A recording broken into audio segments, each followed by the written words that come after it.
It's obviously the cat is well and truly out of the bag, but when I started to invite people here to meet Danny, it was to talk about the contribution that Cornish culture makes to the economy of Cornwall. I think it's still an important thing, and hopefully we'll have a chance to talk a little bit about that, because with Danny as Chief Secretary Treasury, part of the team that's really getting the economy back on track across the country, Cornwall can make a big contribution to that. The potential for growth and all sorts of things is huge here.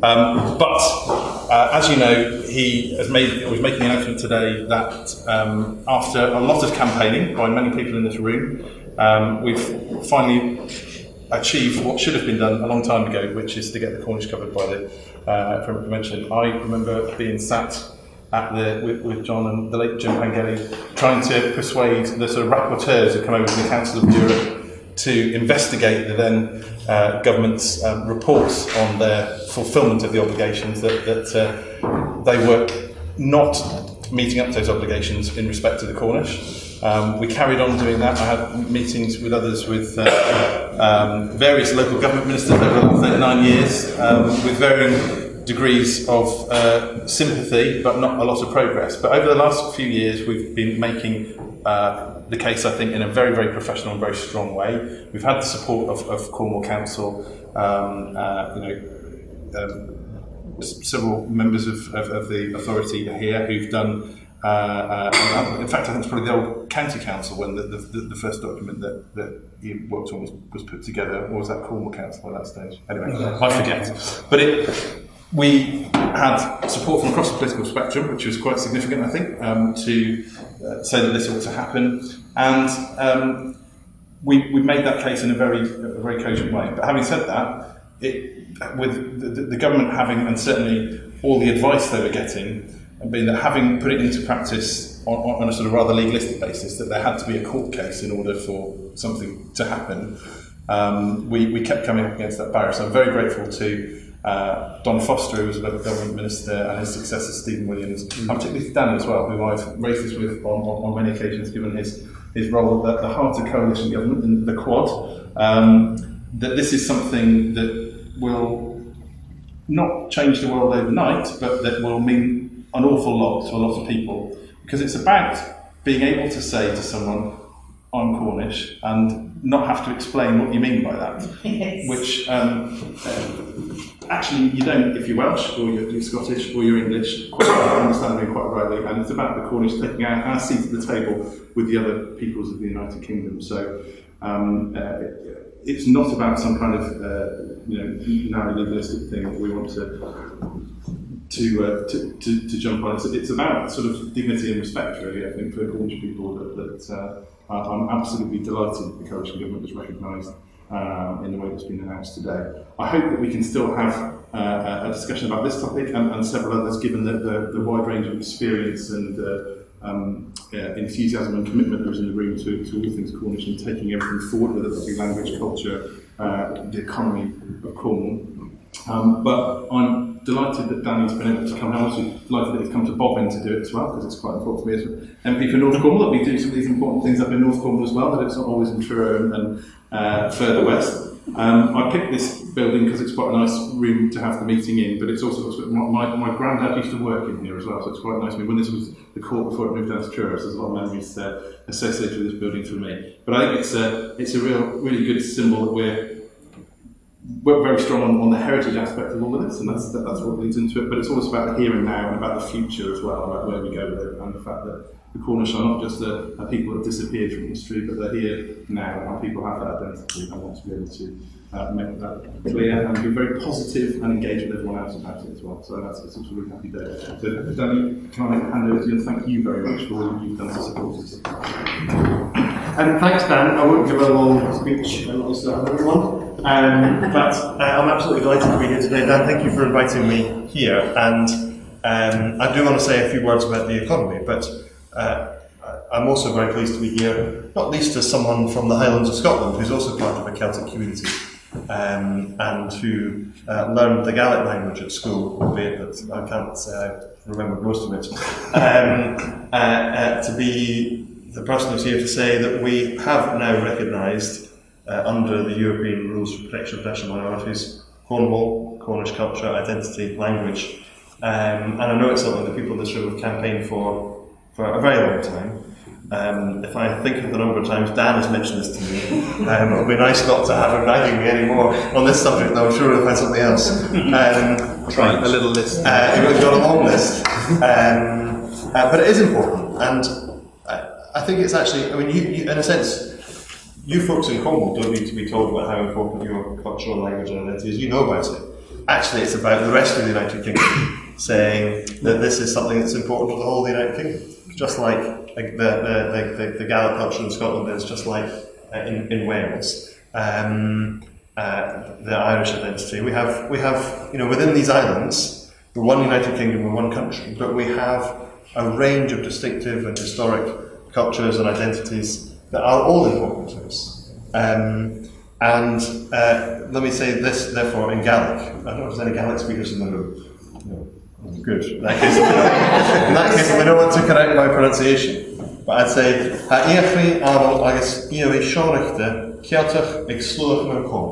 which means Cornish people have a proud history and a distinct Celtic identity. And for those reasons, I'm particularly pleased that I'm here. Because I think there is I think for a long time actually there's been a strong ties between the Highlands and Islands and Cornwall. We were just talking to somebody earlier, about the Celtic Film Festival. Was it yourself? Hi. It was in St Ives quite recently.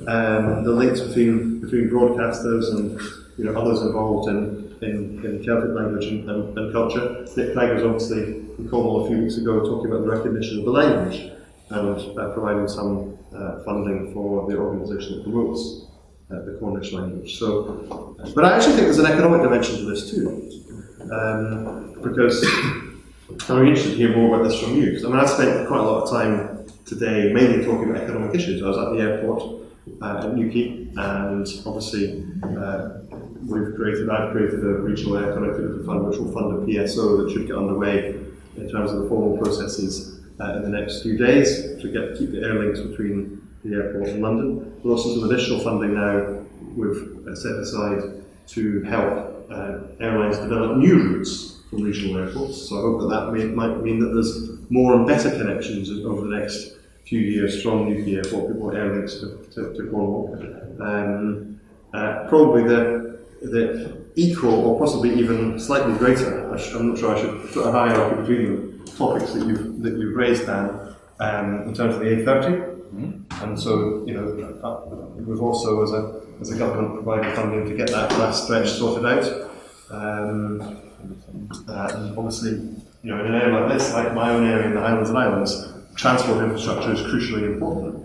But so too is the cultural identity, in terms of tourism, in terms of local produce, in terms of the economic dimension. And so I'd kind of be interested to hear more about how you think this can play into the economic development growth of Cornwall. I was in Poole earlier at the Innovation Centre there, talking to some really fast-growing businesses, some technology businesses, some more traditional businesses, and also some people who work on a social enterprise which is doing a project to gather Cornish memories. I think it's called the Cornish Memory Project. It's fantastic.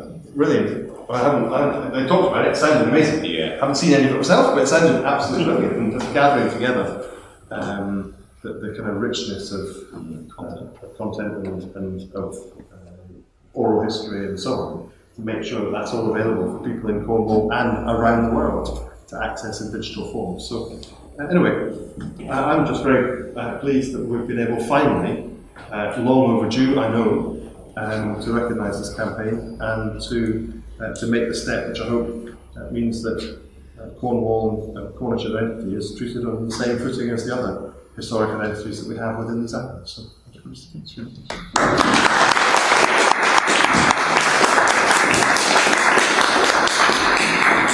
thank you, Danny. That was really good, and celebrating those links that we do in all sorts of other ways between the Celtic nations, and also our friends who had quite a big day yesterday in England as well, who are in between us all as well, that we can celebrate those identities. So I really appreciate you taking the time to come down here to make the announcement as well. I think it means a lot. It's quite right that it happens here in Cornwall, and especially in Bodmin, I think, as well. I invited you all here at short notice because of what Danny's been here to talk to us about today, but also I think that there are things that we can say about the resurgence of Cornish cultural activity and the language as well. So I don't know who would like to go first really with that. But firstly, I think having campaigned on this for 20 odd years, I think this is a fantastic day for the future of Cornwall, and it's a fantastic day for the young people of Cornwall, where we're seeing the greatest expression of Cornish identity that we've seen in the last 100 years, which is fantastic. So, I thank the government, and thank you and your colleagues for being bold enough to, and I quote, modify your position. I thank you for that. I think you've spoken about the economy, and I think the word modification is really helpful in that regard. It seems to me that the whole of government policy, traditionally, since 1974, has been about the eradication. Yes, has been about the eradication of discrimination, which is quite right. Mm-hmm. But that's a kind of an embattled position to be in. And the thing about the Framework Convention is and the thing about modifying your position to include the Cornish without prejudicing the Race Relations Act, the Equalities Act, is that kind of changes the mood from one of saying we'll only deal with the groups who are embattled, but actually we will also deal with groups who are wanting to celebrate and promote. Mm-hmm. And actually, celebration and promotion is a very positive frame of mind. And if you're going to rejuvenate economies that are having a little trouble finding their sense of purpose, then having a positive frame of mind and celebrating and promoting is a good frame of mind to be in. Mm-hmm. So I think in terms of promoting a positive mindset amongst people, that's incredibly important. I also think, from my own experience, and I sat around the dinner table with my mother for many years and listened to experiences that she had in working in various public bodies where things were said across the table about the Cornish and people being Cornish and so on, which she found offensive. But she didn't feel she could say anything because there was a job to be got on with, and actually she didn't want to invite any more of the same.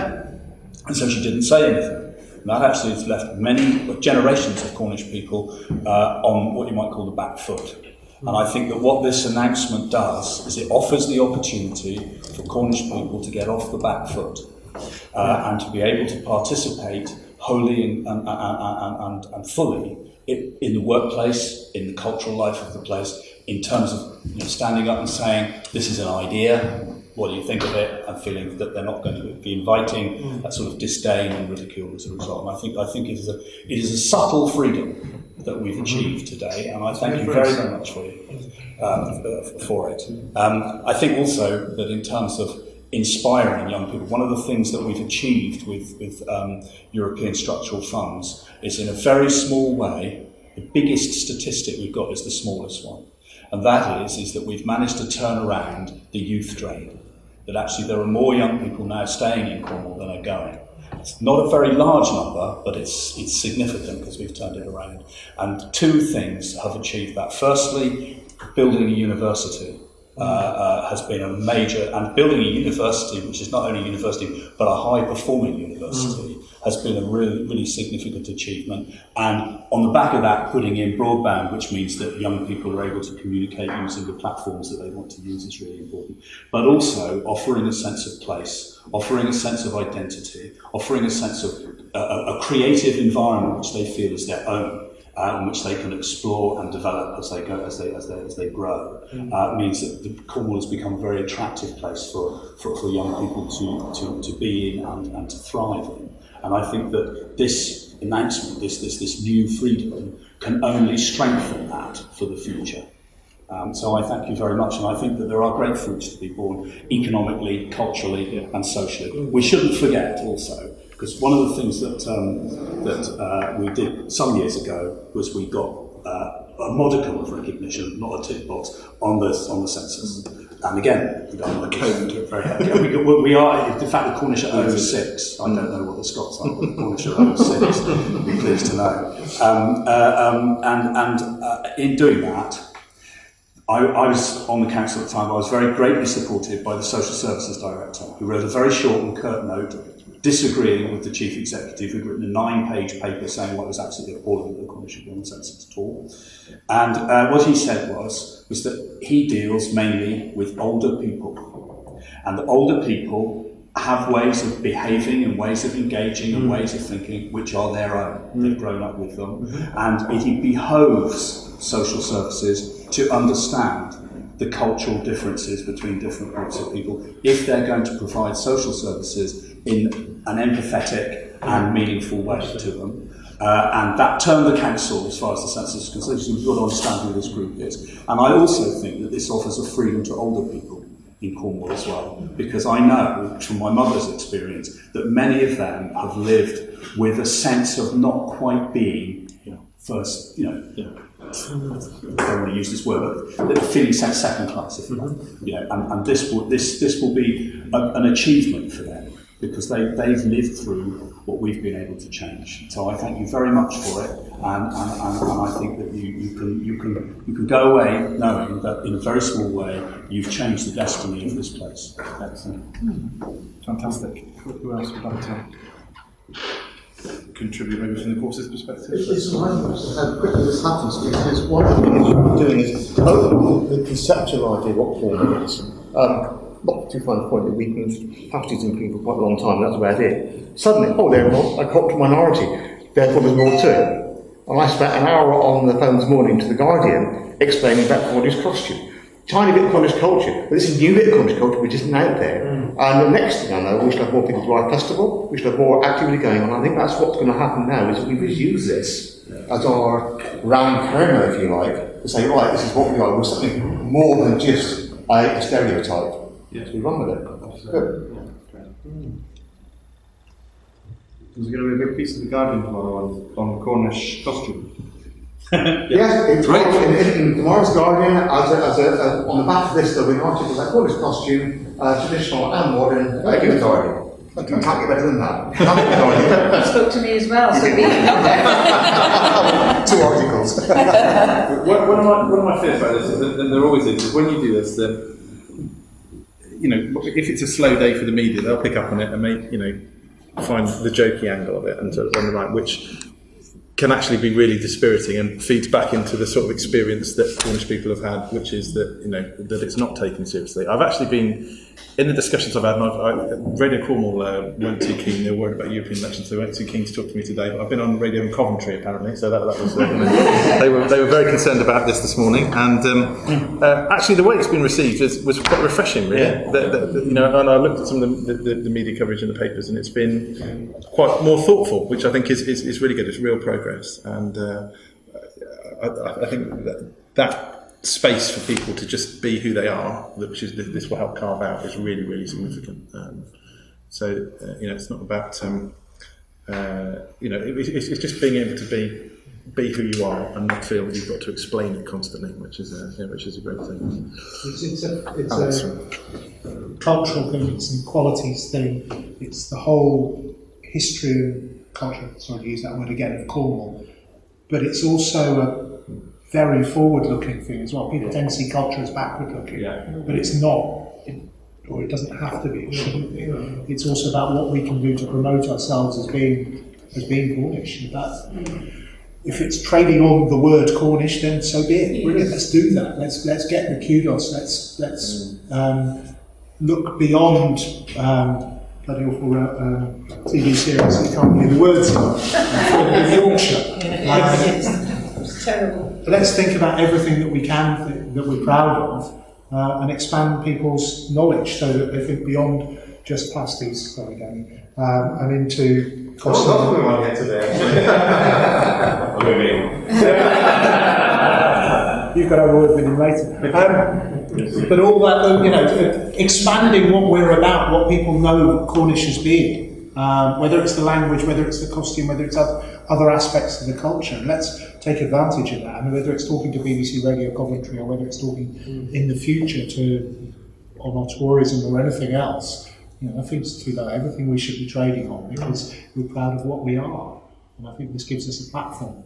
I agree. I think it's a stepping stone here to be able to look at the history and kind of be able to say to our children, this is what Cornish people have done. And there are some unbelievable stories what Cornish people have done. And I sometimes think we don't preach about that enough at school to young people to say, you can stay in Cornwall, you can do and be whatever the heck you want to be, which I think is, as I said, is tremendously important. I mean, I've had lots of calls from me these days, it's been quite interesting, and I think that they are looking for I've had calls from Channel 4, Radio Cornwall, Radio Devon and Radio Wales, and all of them said to me, are you going to find something for this to put in your material? I've said to them, it's not even crossed my mind, I don't think there's anything particularly funny in this. This is a bit more serious than that. And it's kind of interesting, there's still this slight attitude of what does this really mean from Cornish people and people outside of Cornwall. And I've said to all of them, I think it can mean whatever you want it to mean. It can mean everything, or it can mean absolutely nothing to you. I'm not bothered what you make of it, but that's how important it is. You can hang on to it, it can be everything, or you can just let it go. And I think for those that want to hang on to it, like us, we can really preach about it and sing about it. So I think it's much bigger than what I thought it was going to be. I was quite nervous about today when the news was received, because I've got a lot of followers online, so I kind of interact with them all the time, and I really thought it was never going to be seen as big as it has been seen, which is a really wonderful thing.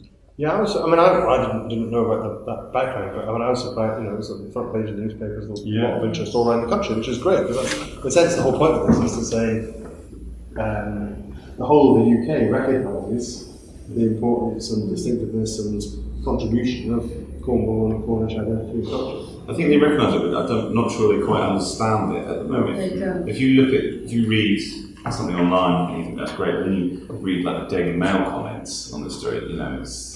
Oh, the comments underneath is best to stop at the article. Yeah, but I absolutely agree. Never agree with comments, but even that's talking about it. They're talking about it, but a lot of them are like, well, why has Cornwall got this status and not Swindon, for example? It's like seriously, they all. But what fascinates me is they come. People come in on holiday, great, have a great time, fantastic. But they generally don't know why we've been awarded this, which. As Barrett and I were talking about earlier, how do we spread the word? How do we tell them nicely? But that's one of the questions on the radio commentary. So does this mean then we're going to get in Devon around Somerset? Yeah, and it's that explanation that no, because people in Devon, we're very proud of being English as well. Yeah.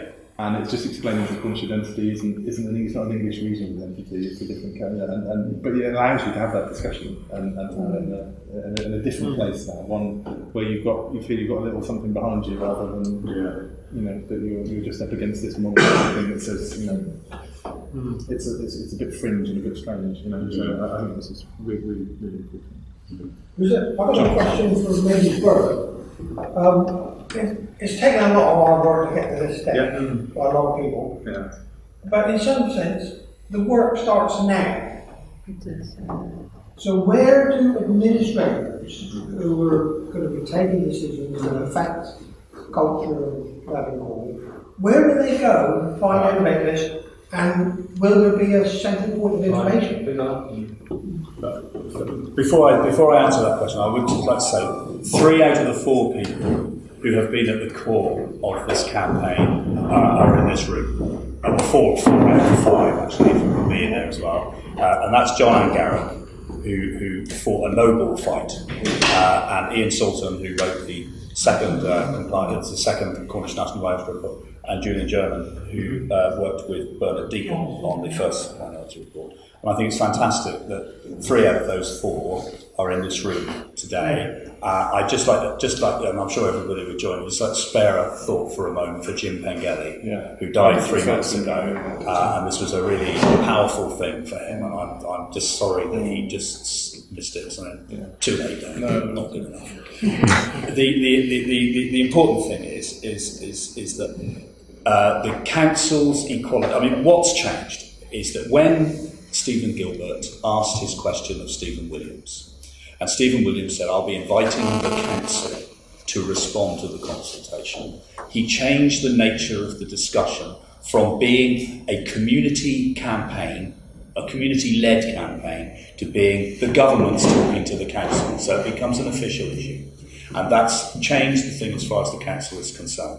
In the council's equality strategy that was put together at the beginning of the new council, the unitary authority, or the assembly in waiting, as we like to think of it,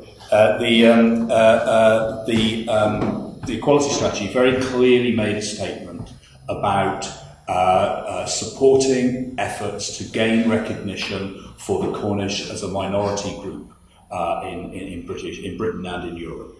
And that meant that when this invitation,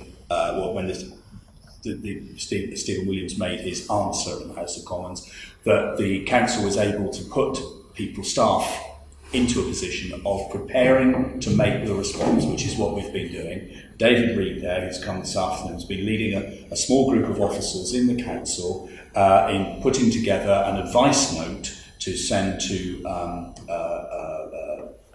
Ian Naismith, who's the civil servant who does all this stuff, as a contribution to the drafting process for the compliance report. And we are assuming now that the compliance report will be reporting this recognition, and therefore our response to the consultation process on that, I think, will be pretty positive. From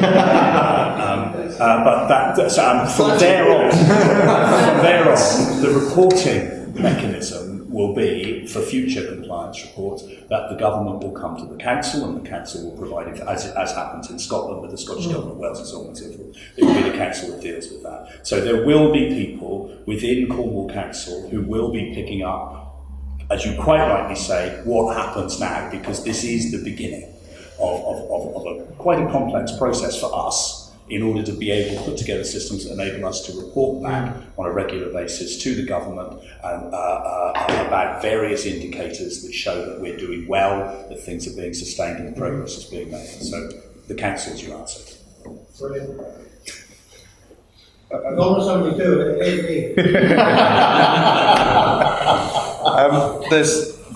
when we had discussions about the language and future funding for the partnerships work, and the government's responsibilities under the Charter as opposed to the Convention on regional on languages, that another thing Stephen Williams did there, which was to write to those of us across government to say, are your agencies aware that the Cornish language is there? What are you doing to take account of it? One of those who wrote to was me, and embarrassingly, I've taken quite a long while to get back to him about what DEFRA is or isn't doing. But it gives us a chance now to write to all the agencies, the government agencies that are out there, whether it's about the language. If you're operating in Cornwall, just to be aware of this institution, just to think, how you, and it doesn't have to be a particularly hard-edged kind of, thing set up, but it's just that awareness. And I think if we can move forward on that basis, that we win everybody's support and friendship for it. And I think that's we should be able to move on in that way. And so the fact that the council are already doing this work is brilliant. Can I just make one other point in the kind of economic sphere, which is that obviously alongside the council now, and the council's involved in this, you've got the local economic partnership of Cornwall, and that organisation is responsible for drawing up a strategic economic plan. And then having discussions with the government about, including July, about a sort of growth deal, which we're looking to do all over England, but where Cornwall is the unit in this area, quite rightly. And so, if there are opportunities, as you were saying earlier, to kind of turn this into an economic opportunity, or to build on the economic benefits that you already get from the cultural side of Cornish life, then that should be fed into that work.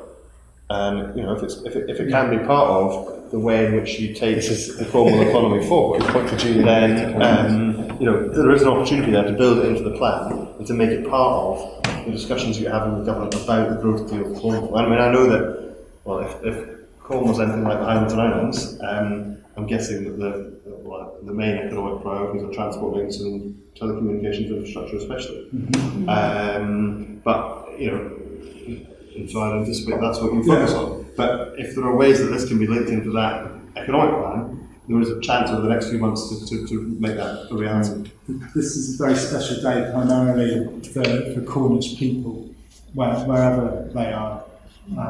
But I believe that are going to be economic benefits from this as well. And the LEC and the Chamber of Commerce, Cornwall Chamber of Commerce, have both strongly welcomed it in their press statements today. And LEC and Local Nature Partnership as well both have the same guiding principle, which is growing the economy whilst protecting and enhancing our environment and culture, which sets us to some extent apart from other LECs. And we've tied economy and culture together in the knowledge that our culture is very important to our economy. Our culture is part of the brand which drives our economy and our heritage. So, for example, the Mining World Heritage Site, we've had the recent UK government report on the UNESCO World Heritage Sites, Cornwall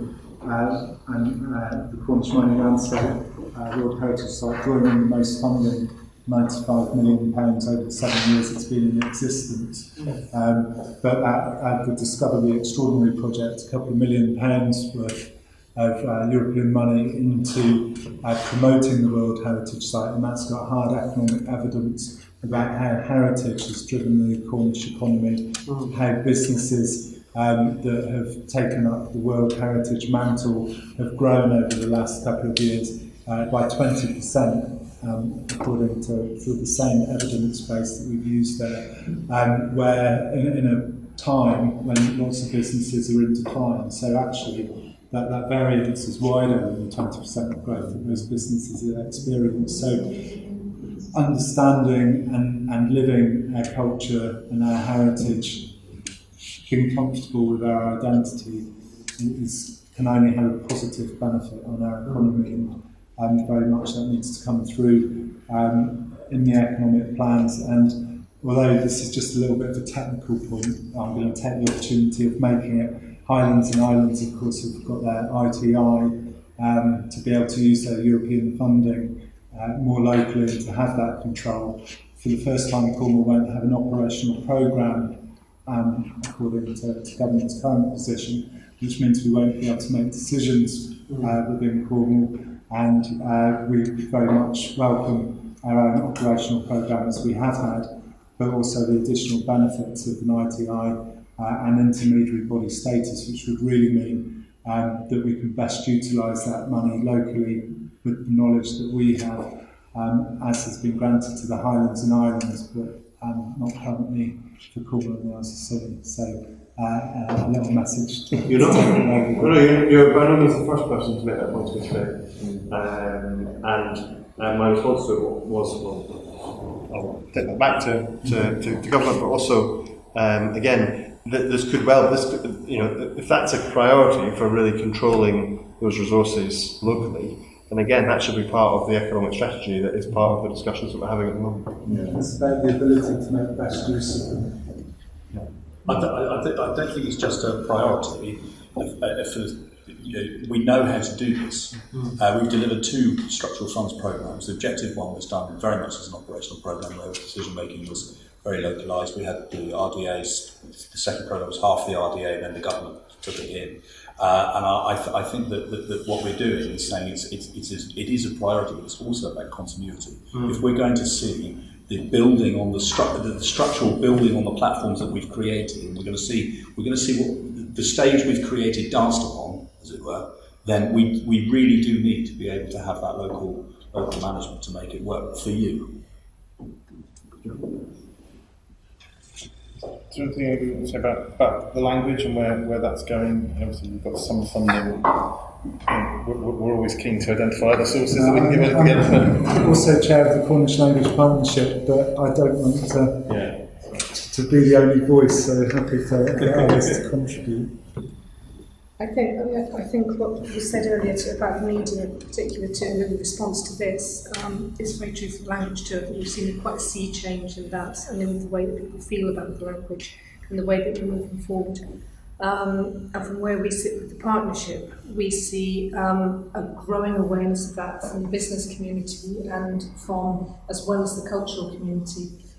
So I think in terms of the language playing into the economy and the way that we organise in the future, there's a very strong role for a start, and a strong role for Cornish to be at the heart of what we're doing in other spheres of life, in the school in particular. But shifting language decline and growing a language is very much a long-term issue, and annual funding rounds are not too healthy. Yeah, it is. We are looking at generational change with language, and we're talking about small steps building. It's not something you can achieve overnight. So we do need to look at long-term planning, and hopefully in conjunction with the government, rather than. Although I say in the years that the Cornish sharpening operation, it has achieved a huge amount in terms of the professionalism and the quality of the materials and all that sort of thing that's out there, which people who've done on a voluntary basis over a century have done incredible work at doing that and investing their own resources and gambling and things to get it there. So to be able to have the all the graphics design, all those kinds of things, and the thought about using new media has been really important. When I first made an attempt to go to a Cornish class when I was in secondary school, and it wasn't a very exciting experience, I have to say. Well, the first few times it was cancelled. You can imagine all the sorts of things. It wasn't really going to. And what's available to young people growing up in Cornwall now, the resources and the number of schools that are here, and preschools and everything as well, is just really exciting. There has been a fantastic movement, and that's primarily down to the passion of the people wanting to use the language, but also the small amount of funding we have had has really helped. We're at the stage, if we want to take the language to the next level, the resource needs to increase to allow us to do that, otherwise we're going to plateau. Sorry, I was going to say, I get the feeling that from people in England, there's more welcoming of this announcement you made today than perhaps there was at a similar point in Wales's history, for example. So perhaps being optimistic, we could accelerate quicker than they have.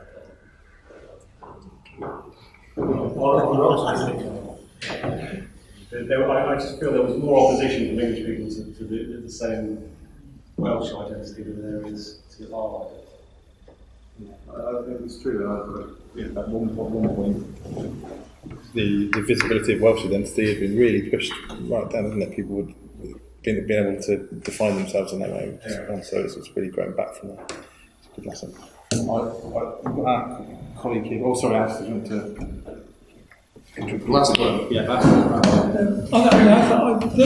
What we're discussing today and what's taking place is crucial. There's no question about that. And the level of change that's going to take place on the foundation on it, that change is going to be built on, is very, very solid. That's important. And what it does, it brings in the balance. Within Great Britain, the balance of equality between various identities, Scots, Welsh, Irish.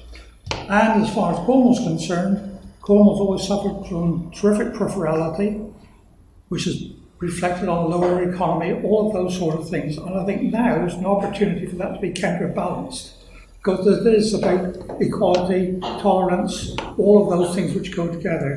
I'll just quote here from a paper I've got. Michael Higgins, he's the Taoiseach of, I think, in the Irish Republic now, but 1994 he quoted, "It is precisely when you have stagnation in the economy, when you can't create jobs in the old way, when people are being attacked by racism, that is the time when you should be investing in culture, because you are then investing in tolerance, you're invested in diversity, you're invested in creativity and in imagination." And I think that is the basis to go forward for a balanced society, which reflects that. And I think what is also important with this, what's taking place, is that it is built on in the same way that it's in Wales, Scotland and other countries.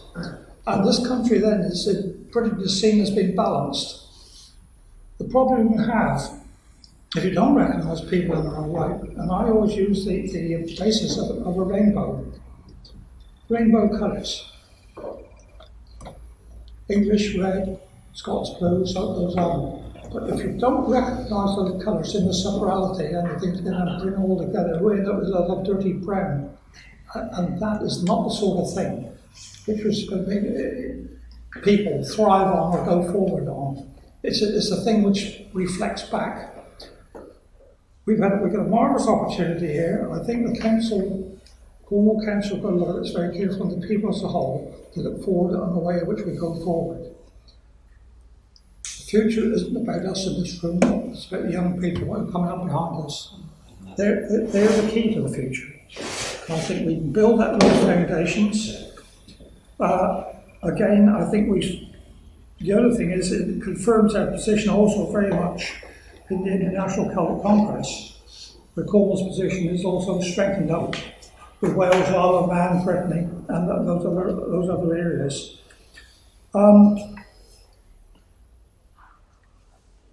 What I will say, I'll repeat the same thing again, is one person in this room who's over the years fought, particularly for where we reached, is John over there, John and Gary.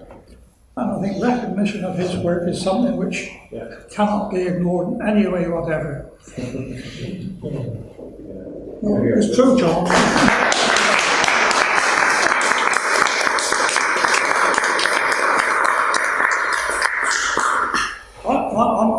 I'm really delighted what we have today and where we're going. I think it's a very forward step, and we're going to have to look in on ourselves very, very closely on the way in which we go forward. We've got the opportunity to be very, very balanced on things.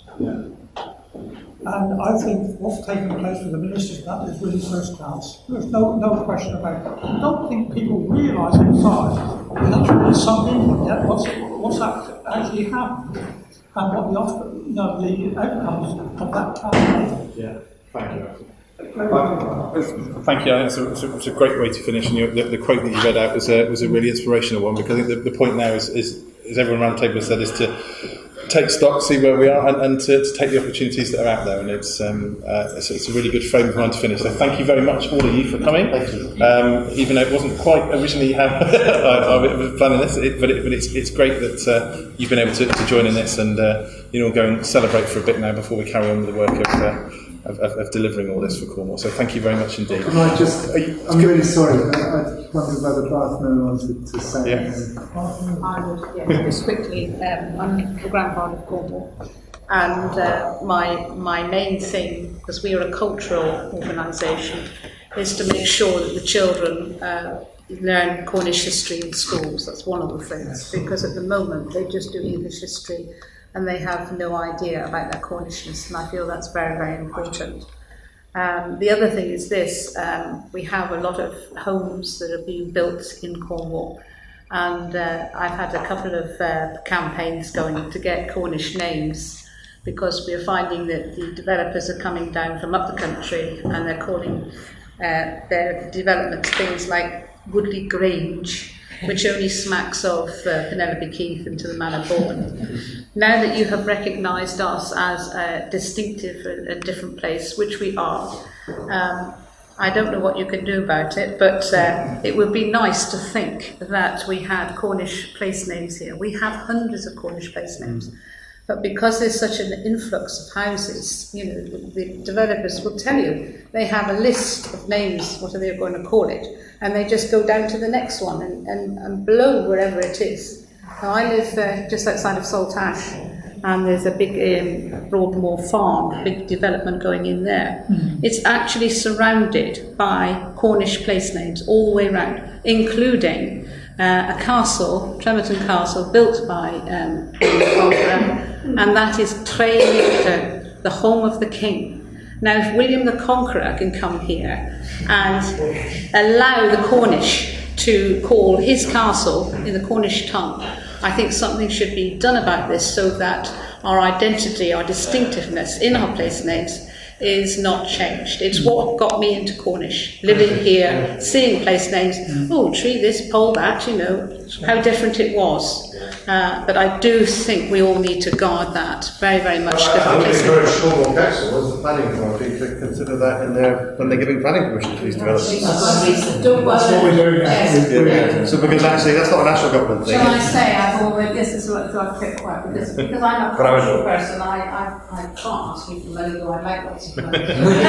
Cornish is put into school, but we are not political, so it's a cultural thing, but I'm just saying, as we have all the great and good here, we need to be very careful about this, because Cornwall will change if we have Woodley Grange, and the even worse one, Druids Way.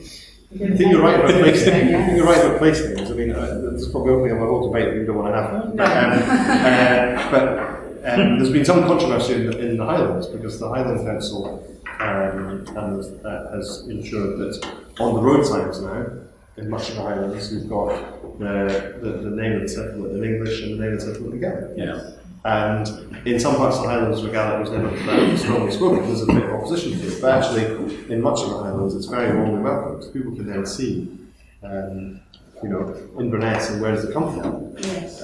What does Inver mean? It's like you were saying about the Cornish. So you guys get people into the language in a way that and an understanding of what the meaning of places are, as opposed to just what the words sound like. And we have focused quite a lot on public bodies here and how, whether it's local government or central government, but it's quite early on that once you start talking about these things, a lot of other people get to hear about it. So whether it's developers or whatever, they start to think, oh, hang on, if that's official now, well, maybe we ought to, and so I think it helps in those discussions as well. So that's really good to know that Mr. Taylor and Mr. Wimpy changed with legal.